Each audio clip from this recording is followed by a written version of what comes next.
নমস্কার আমার প্রিয় বন্ধুরা, আজ আমি বানাতে চলে এসেছি গণেশজির প্রিয় প্রসাদ মোদক। গণেশজির পুজো তো এসেই গেছে, চলো তাহলে আমরা বাড়িতে কিভাবে মোদক বানাবো একেবারে ঘরোয়া উপকরণ দিয়ে সেটাই আজকে শেয়ার করব। প্রথমে আমি একটা কড়াই নিয়ে নিয়েছি। কড়াইটা গরম হয়ে গেলে আমি তার মধ্যে 1 চামচ সাদা তেল দিয়ে দিয়েছি, আর তার মধ্যে দিয়ে দিলাম এরকম 1 কাপের সুজি। সুজিটা হালকা হাতে নেড়ে চেড়ে একটু ভেজে নিতে হবে। অবশ্যই মনে রাখতে হবে এই সময় গ্যাসের ফ্লেমটা একেবারে লোতে রাখতে হবে। ফ্লেমটা বাড়িয়ে ভাজলে সুজিটা খুব তাড়াতাড়ি লালচে হয়ে আসবে, আর যে মুচমুচে ভাবটা হয় সুজিটা ভাজার পর সেটাই থাকবে না। এখানে আস্তে আস্তে লো ফ্লেমে আমি সময় নিয়ে ভেজে নিচ্ছি। সুজিটা যখন এরকম কালার একটু চেঞ্জ হয়ে যাবে তখনই বুঝতে হবে যে সুজিটা ভাজা হয়ে এসেছে, আর এরকম ঝরঝরে হয়ে যাবে।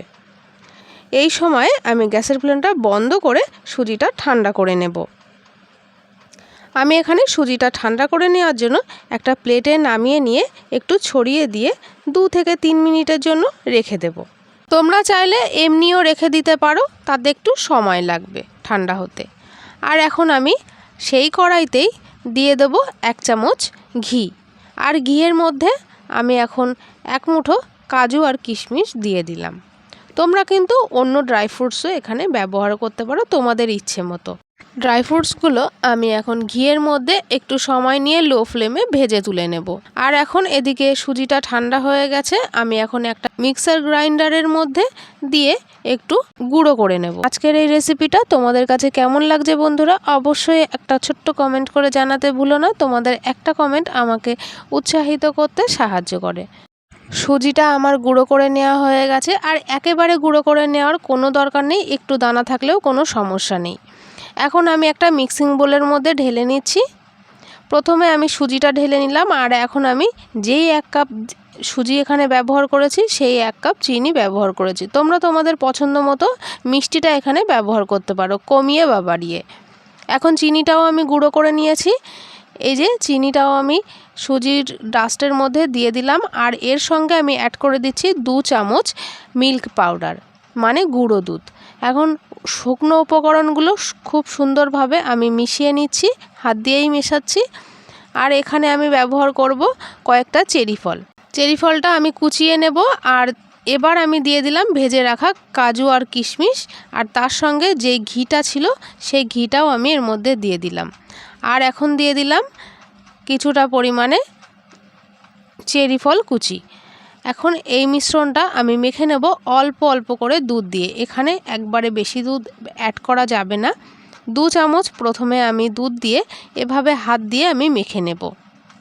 আর কতটা শক্ত বা নরম রাখতে হবে সেটাও আমি দেখিয়ে দিচ্ছি আস্তে আস্তে। তোমরা দেখতে থাকো, তাহলে অবশ্যই বুঝতে পারবে। বন্ধুরা, আমি কিন্তু সবই এখানে ঘরোয়া উপকরণই ব্যবহার করেছি। একটাও কিন্তু আমাদের আলাদা করে বাজার থেকে মোদকের জন্য কিনে আনতে হবে না। আশা করি আজকের এই ভিডিওটা তোমাদের কাছে অনেক ভালো লাগবে।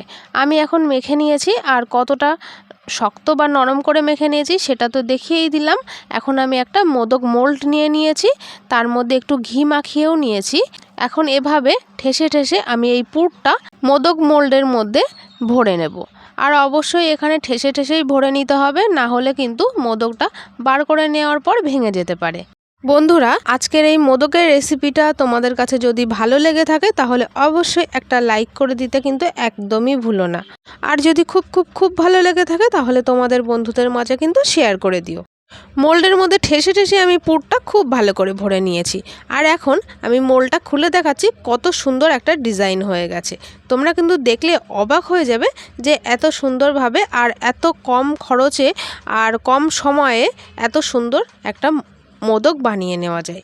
বন্ধুরা, কত সুন্দর হয়ে গেছে। একবার খেয়ে দেখলে বারবার বানাতে ইচ্ছে হবে। আজকে এই রেসিপিটা তোমরা কিন্তু সবার মাঝে শেয়ার করে দিতে ভুলো না। আর কেমন লাগলো সেটাও কিন্তু কমেন্ট করে জানাবে। আগেও একবার বলেছি, আবারও বললাম, ছোট্ট একটা কমেন্ট করে তোমরা কিন্তু জানাতে ভুলো না। আর এই মোদকটা তোমরা বাড়িতে অবশ্যই একবার ট্রাই করো। আশা করি তোমাদের অনেক ভালো লাগবে। ফেসবুক থেকে ভিডিওটা দেখলে ফলো করে দেওয়ার অনুরোধ রইল। আর যদি ইউটিউব থেকে দেখে থাকো তাহলে কিন্তু সাবস্ক্রাইব করে দেওয়ার অনুরোধ রইল। তাহলে বন্ধুরা আজ এই পর্যন্ত, আবার আসবো নতুন একটা ভিডিও নিয়ে। ততক্ষণ ভালো থাকো, সুস্থ থাকো, ধন্যবাদ।